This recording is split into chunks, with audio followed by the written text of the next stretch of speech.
I'm 21 years old, a college student from Moscow. Not long ago, my family's dacha was finally finished, so I started spending a lot of time there. The neighborhood is unusual. The entire community was built decades ago for World War II veterans. Most of them are gone now. Their children have children of their own. By autumn, almost nobody young is left. Just a handful of elderly neighbors staying through the cold months. They've grown to like me. If someone's fence needs fixing, I help. If a roof leaks, I climb up. In return, they keep bringing me homemade pancakes, fresh vegetables, and jars of pickled food. I don't even keep a real garden myself, just onions and horseradish. What I really love is the forest. Mushrooms, berries, hazelnuts. Honestly, that's the biggest reason I come to the dacha. One afternoon, there was some major sports event on TV. My elderly neighbor had his satellite dish smashed by local teenagers throwing bottles. Just as I was heading into the woods, he called me over. He looked embarrassed. His eyes were cloudy. He'd probably been drinking again. I hate to ask, he said, could you take a look at the dish? I almost refused. Every hour matters during mushroom season. If you're late, the easy spots get cleaned out. You have to hike much deeper into the forest, and dark rain clouds were already rolling in. Still, he was my neighbor. I couldn't leave him like that. Fixing a satellite dish is a nightmare. We spent nearly an hour adjusting it a few millimeters at a time until finally the picture came back. The old man's face lit up. He immediately offered me a drink. I politely declined. I've gotta get into the forest before the rain. He scratched his bald head for a moment. You lost a lot of time because of me.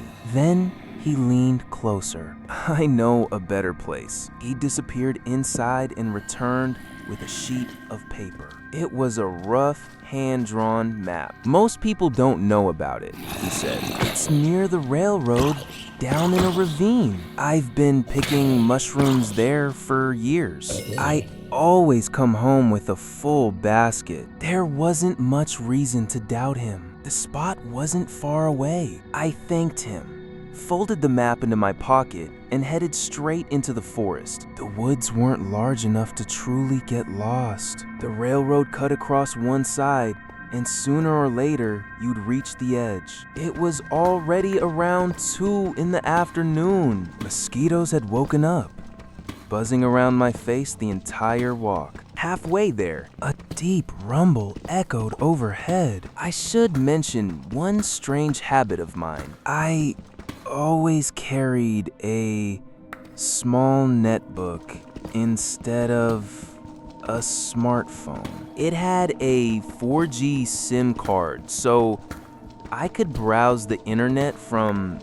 almost anywhere. People laughed at me for carrying it into the woods, but I never saw a reason to spend money on a phone. That habit would end up changing everything. Rain was getting closer. I unfolded the old man's map, trying to find the quickest route. That's when I noticed something odd. The trail he'd drawn stayed almost perfectly straight until the exact place where I was standing. There, for no obvious reason, it made a huge detour around nearly a kilometer of forest before continuing toward the mushroom spot. I frowned. Maybe an old tree had fallen. Maybe there was a swamp. Maybe the old man just preferred an easier path. I looked ahead. The shortcut was right there. Walking straight would save at least 20 minutes. I smiled, then folded the map. I'll just cut through. I stepped off the marked trail.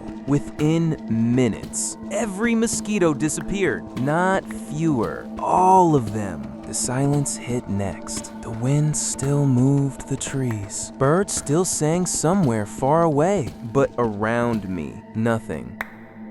No insects, no rustling, no life. I stopped walking. Something about this place felt wrong. I stood there for a few seconds, trying to convince myself I was imagining it. Then I looked ahead. There was a clearing. I smiled. Perfect. Forest clearings often mean wild strawberries. And I'd already walked far enough that nobody else was likely to have picked them clean. I stepped out into the open. There were no berries. Instead, there were old brick foundations. Nothing more, just weathered stone blocks arranged in a rough rectangle, almost completely swallowed by tall grass. Whatever building had once stood there had disappeared decades ago. Only the foundation remained. I should have turned around. Looking back now, every instinct tells me that was the moment I still had a choice. Instead, curiosity won. I climbed over the crumbling bricks and looked inside. That's when I found it. A hatch made of wood, almost completely rotted away. It covered a square opening leading underground. An old cellar. Maybe. Or a bunker. I crouched down and grabbed one edge. The wood snapped instantly. Half of the hatch fell into the darkness below. I froze. The pieces kept falling. Longer than they should have. Much longer. Then water. The broken boards had landed in water, but it wasn't deep enough to soften the impact. The echo exploded upward like the sound came from inside a massive empty chamber. My heart nearly stopped. I instinctively jumped backward. Only then did the reality of where I was finally sink in. I was alone, deep inside the forest. A storm was almost here. If there had been other mushroom hunters, they would have already headed home. Nobody would hear me if something happened. A strange feeling crawled over me, like someone was watching. No, not someone, many. It felt as if hundreds of unseen eyes had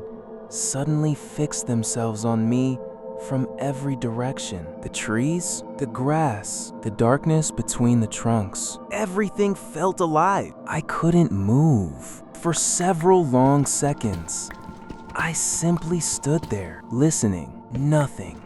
The feeling slowly faded. I let out a shaky breath and laughed under it. Panic attack, I muttered. Get a grip. Trying to prove it to myself, I stepped back toward the opening. Then I looked down. Everything inside me turned to ice. At the bottom of that impossible darkness, two eyes were staring back at me. They weren't human. They couldn't be. They were much too far apart, far wider than any person's face. I couldn't even make out the shape of the head. Only those eyes, motionless, watching me. Watching only me. I wanted to run. I wanted to scream. Instead, I couldn't even blink. The thunder cracked directly overhead. The spell broke. I turned and ran. I ran without thinking. Branches whipped across my face. Thorns tore at my clothes. I didn't care. I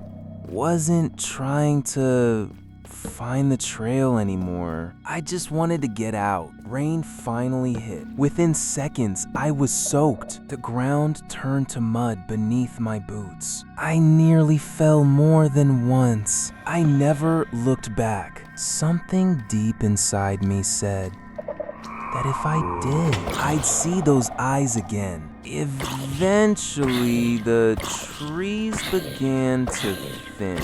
A dirt road appeared ahead.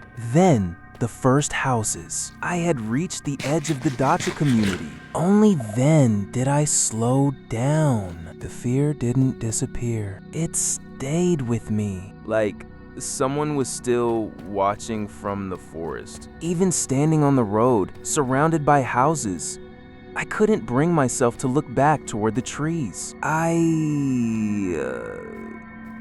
hurried home, locked the front door, turned on every light in the house, every single one. Only then did I collapse onto the bed. I fell asleep almost instantly. The dream was unlike anything I'd ever had. I don't remember much, only pieces. Something with 2 rows of teeth was moving somewhere close to me. I couldn't see it, only hear it. Then a twisted head. It looked like a dog's face turned completely inside out. It floated silently through the darkness. No matter how fast I ran, it kept getting closer. Closer until I woke up. Someone was pounding on my door. It was around 10 the next morning. I opened the door. My elderly neighbor was standing outside. His face was bright red, maybe from yesterday's drinking, maybe from something else. The moment he saw me alive, his shoulders relaxed. "You'll have to forgive an old fool,"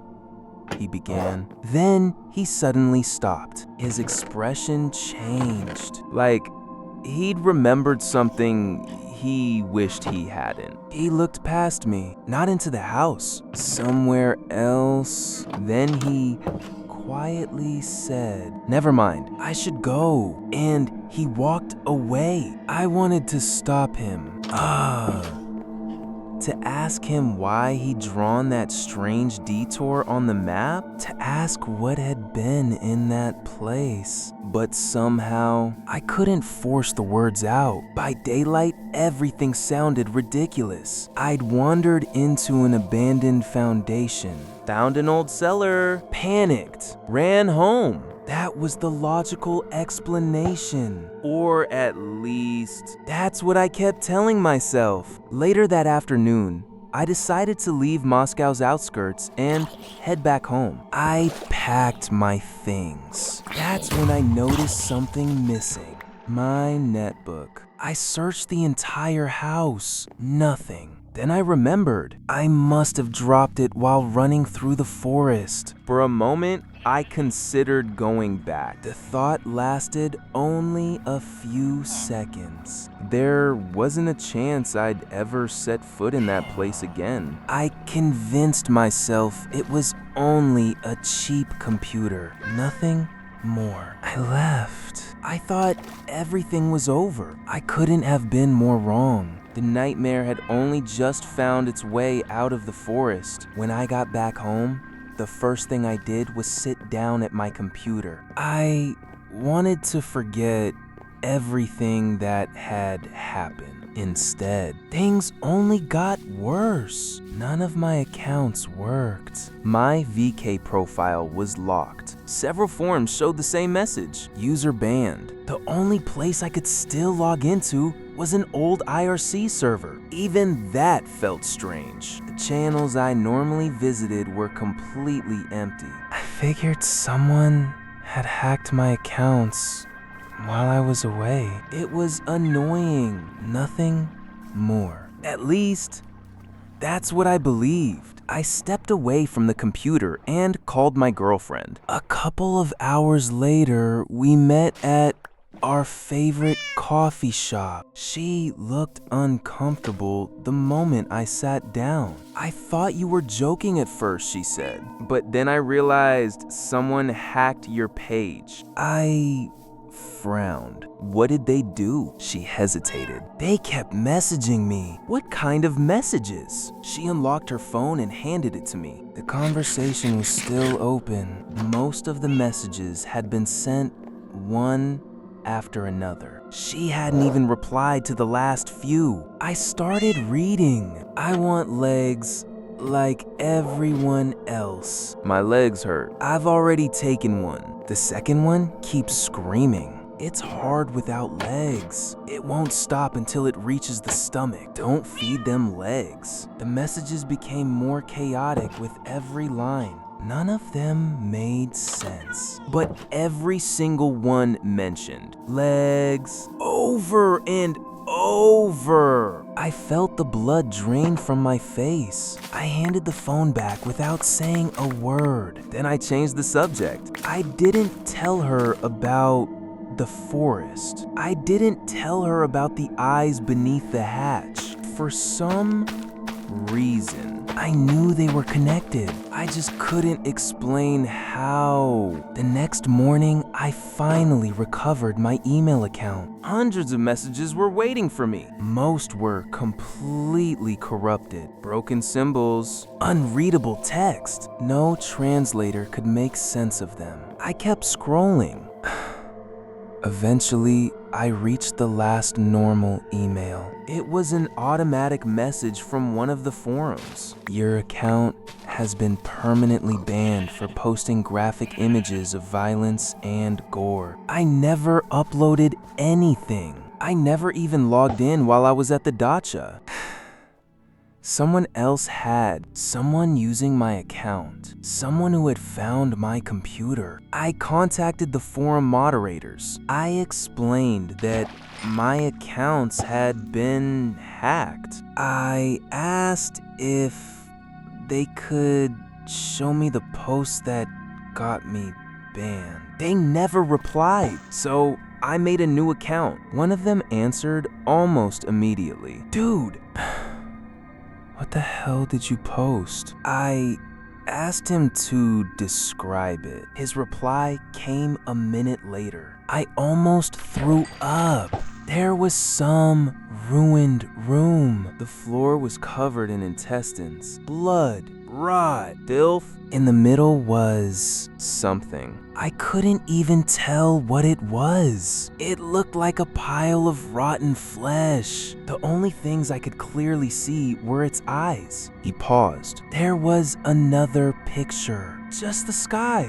But the photo looked like it had been taken from inside a grave. And then there were your posts. They didn't make any sense. You kept talking about someone's legs. The same thing over and over. I stopped reading. My hands were shaking. Those messages, the ones my girlfriend had received, the posts on the forum, they were all talking about the same thing. Legs. Always legs. That evening, my phone rang. It was my girlfriend. No, it was her mother. Her voice was trembling. There was an accident. She's in the hospital. I don't remember how I got there. I only remember seeing her lying in a hospital bed. Both of her legs were wrapped in casts. The doctor explained everything. She had fallen down a flight of stairs. 3 fractures. He said she was lucky. A little worse. And she could have lost both legs. I couldn't breathe. Every message, every photo, every word about legs, it all came rushing back. I sat beside her bed for hours. She asked why I looked so pale. I lied. I told her I hadn't slept. I couldn't tell her the truth because I wasn't even sure what the truth was anymore. But one thing had become impossible to ignore. Whatever I had found beneath that hatch, it hadn't stayed in the forest. It had followed me home. Then I started asking people who had seen my old profile before it disappeared. I don't know what I brought back from that forest. I don't even know if brought back is the right phrase. Maybe it found its own way out. I haven't gone back to the dacha since. I'm probably going to sell it. I don't ever want to see that place again. But the feeling never left. The feeling that something is still watching me. Yesterday, I received another email. the sender was my own email address? I never sent it. There was no message inside, no attachment, nothing. Only a subject line. Give. Just one word. I stared at the screen for several minutes. I never opened the email again. I shut my laptop, disconnected the internet, and for the first time in my life, I was afraid of going online because I can't stop thinking about something. If whatever was under that hatch could use my accounts, could send messages, could upload photos, then maybe it never needed me. Maybe it only needed a way onto the internet. Sometimes I still wake up in the middle of the night, certain I'll hear those teeth again. And every time my phone vibrates, I hesitate before looking because one day the next message might not be asking for legs. It might be asking for mine.